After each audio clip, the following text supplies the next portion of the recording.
آج ہمیشہ کی طرح جس طرح انہوں نے ایک وتیرہ اختیار کیا ہوا ہے کہ عمران خان صاحب کو بشرا بی بی کو انہوں نے آئسولیشن میں رکھا ہوا ہے اور ملاقات ہی نہیں چھوڑتے ہیں، اور یہ اتنا بڑا ایک میں کہتا ہوں کہ پاکستان کی تاریخ کا اتنا بڑا ظلم ہو رہا ہے ایک اتنے بڑے پاپولر لیڈر کے ساتھ کہ اس کو جو اپنا جائز حق ہے ایز بحیثیت سابق وزیر اعظم تو چھوڑ دیں، ایک عام قیدی والا حق بھی نہیں مل رہا اس کو، تو اس کے اوپر آج بھی وہی ہوا اور آخر میں بڑی مشکل سے ہمارے علی زمان ایڈوکیٹ صاحب کی ملاقات ہوئی ہے۔ تو میں آپ کے سامنے خان صاحب کا آج کا جو انہوں نے بتایا ہے قوم کے لیے وہ ذرا واضح کرتا ہوں۔ پہلی بات تو یہ ہے سب سے پہلے تو آپ وہ خان صاحب سے آگے پوچھ رہے ہیں کہ جی آپ کا ٹویٹر ہینڈل ہے، تو آپ کا ٹویٹر ہے، تو خان صاحب نے کہا بالکل میرا ٹویٹر ہے، اور میرا ٹویٹر آج سے نہیں ہے، بہت پہلے سے ہے، اور میرا ٹویٹر موجود ہے۔ اور باقی جو آپ مجھے سوال جو آپ کر رہے ہیں تو میری لیگل ٹیم بھی ہے، اور جو بات آپ نے کرنی ہے وہ آپ کوئی بیس کے اوپر کریں، اس طرح بیس لیس آگے بات چیت جو آپ نے شروع کر دی ہے میرے ٹویٹر کے حوالے سے، تو میرا ٹویٹر آج سے نہیں ہے، ہمیشہ سے ہے، اور میں ٹویٹر پہ میں پیغام دیتا ہوں اور میرا وہ پیغام میرے ٹویٹر سے جاتا ہے۔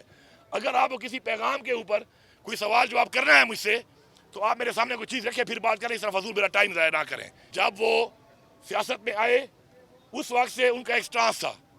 وہ کیا تھا کہ آئین کی بالادستی، قانون کی بالادستی، مضبوط ادارے اور ہر ادارہ اپنے دائرہ اختیار میں رہ کے کام کرے۔ لیکن ہوا کیا کہ یہاں پر اداروں نے وہ کام شروع کر دیے کہ جو کام ان کے نہیں تھے،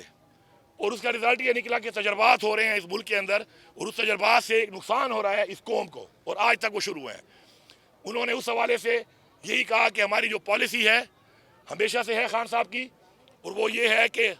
امن قائم کرنے کے لیے سب سے پہلے عوام کا اعتماد ضروری ہے۔ جلسے کے حوالے سے اور پولیٹیکل میں آپ سب کو ایک پیغام دیتا ہوں، آپ نے مضبوطی سے کھڑا ہونا ہے، آپ نے خوف کے بت توڑنے ہیں۔ اگر آپ طاقتور ہوں گے، متحد ہوں گے، مضبوط ہوں گے تو آپ کا دشمن کمزور ہوگا۔ اس لیے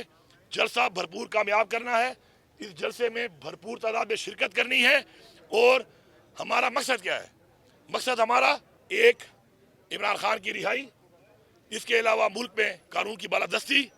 ملک میں اپنے آئین کی پاسداری، اس کا تحفظ، رول آف لا اور انسانی حقوق۔ اس کے اوپر ہماری جو تحریک شروع ہے یہ تحریک جاری رہے گی۔ اس تحریک کے لیے سب سے بڑی قربانی ہمارا لیڈر عمران خان دے رہا ہے۔ اب اس کے علاوہ آخر میں یہ کہوں گا کہ عمران خان کے ساتھ جو ملاقات نہیں چھوڑی جا رہی، اور عمران خان کے ساتھ جب پولیٹیکل پارٹی کی ملاقات ہو رہی ہے، نئے فیملی کی اس طریقے سے جب کہتے ہیں ملاقات ہو رہی ہے، اور بیچ میں گیپ آ رہا ہے چونکہ ملاقات نہ ہونے کی وجہ سے آپس میں مشورہ نہیں ہو رہا، تو میں یہ لیگل طریقے سے ہی مسائل آ رہے ہیں کیونکہ وکلاء کو نہیں ملنے دیا جاتا، تو لیگل کیسز چل رہے ہیں خان کے اتنے زیادہ جنہوں نے شروع کیے ہوئے ہیں، انلیگل کیسز ہیں، لیکن لیگل ان کے لیے جو کام کرنا ہے اس کے لیے وکلاء کے ساتھ میٹنگ ضروری ہے۔ ان سب کی بنیاد پہ میں پرزور مطالبہ کر رہا ہوں کہ میرے پاس ہائی کورٹ کا آرڈر ہے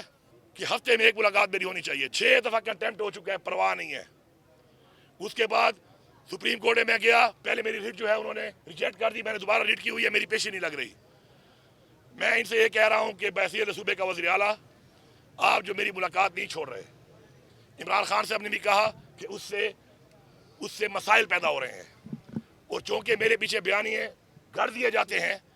تو وہ بیانیے گڑنے سے مجھے نقصان ہو رہا ہے۔ تو اس لیے میں آپ کو کہہ رہا ہوں کرنل صاحب سن لو، کل بھی آپ کو بڑی تکلیف ہوئی ہے اس بات کے اوپر کہ میں نے کیوں کہا کرنل صاحب، تو میں آپ کو کہہ رہا ہوں میری ملاقات آپ کروائیں، ورنہ اس کے بعد میں آپ کا نام لوں گا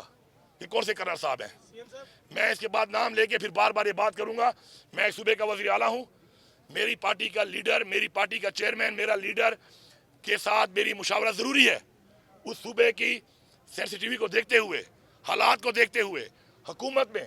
وہ اقدامات جو خان صاحب کے ساتھ میں ڈسکس کروں، پھر اس کے اوپر عمل بناؤں اور اس کو آگے امپلیمنٹ کروں، اس کے لیے میری ملاقات ضروری ہے۔ تو اس لیے انا کے مسئلے نہ بناؤ، یہ ایک صوبہ ہے جو پاکستان کا حصہ ہے، اور اس صوبے میں آگے جا کر ہم نے اس صوبے میں امن قائم کرنا ہے۔